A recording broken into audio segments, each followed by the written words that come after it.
అట్లాగే స్వచ్ఛ భారత్ గురించి కూడా మొట్టమొదటి చెప్పినటువంటి వారు గాడ్గే బాబా గారు. అసలుకి గాడ్గే పేరు ఎందుకు వచ్చిందంటే చేయడానికి ఒక కుండ తీసుకునేవారు కదా, ఎప్పుడు అతని చేతిలో ఉంది అన్నాను కదా. ఆ కుండ ఏదైతే ఉందో దాన్ని మరాఠీలో గాడ్గే అంటారు. కాబట్టి ఆయనకి గాడ్గే బాబా అని బిరుదు వచ్చింది. ఆయన యాక్చువల్ పేరు అది కాదు కదా. అట్లాగే ఆయన ఆరోగ్యం బాగుండాలని చెప్పి ఎన్నో హాస్పిటల్స్ కట్టించాడు.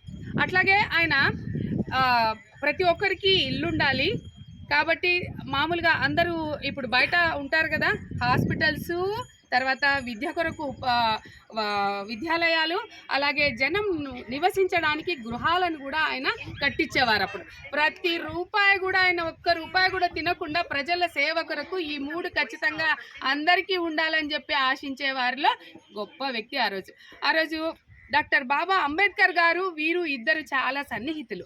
అతను మనం సమాజంలో మనమంతా కూడా ఒకటే.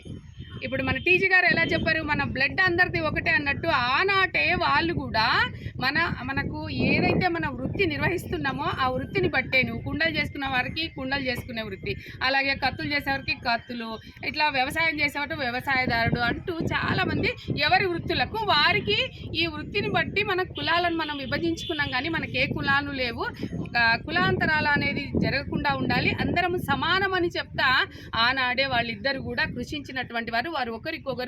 ఒకరు ఇప్పుడు గాడ్గే బాబా గారిని మన బాబా అంబేద్కర్ గారు గురువుగా భావించేవారు. ఇలా చెప్పుకుంటూ పోతే వాళ్ళది చాలా కొల్లలు ఉన్నాయి. ఒకరోజు అతను బాబాకి గురువు మా ఊరికి వచ్చినాడు, బాబా గాడ్గే గారు వచ్చినారు. వారికి పూజ చేసి వారి ఆశీర్వాదాలు పొందుదామని చెప్పి ప్రజలంతా వచ్చి నీళ్ళు తీసుకొని వచ్చి కాలు కడుగుతామంటే, వద్దు, నా కాలు కడగొద్దండి, మీరు నా కాలు కాదు కడగాల్సింది, గ్రామంలో ఉన్నటువంటి చెత్త మొత్తం తీసేస్తే నాకు కాలు కడిగి మీరు సేవ చేసినంత అని చెప్పారు.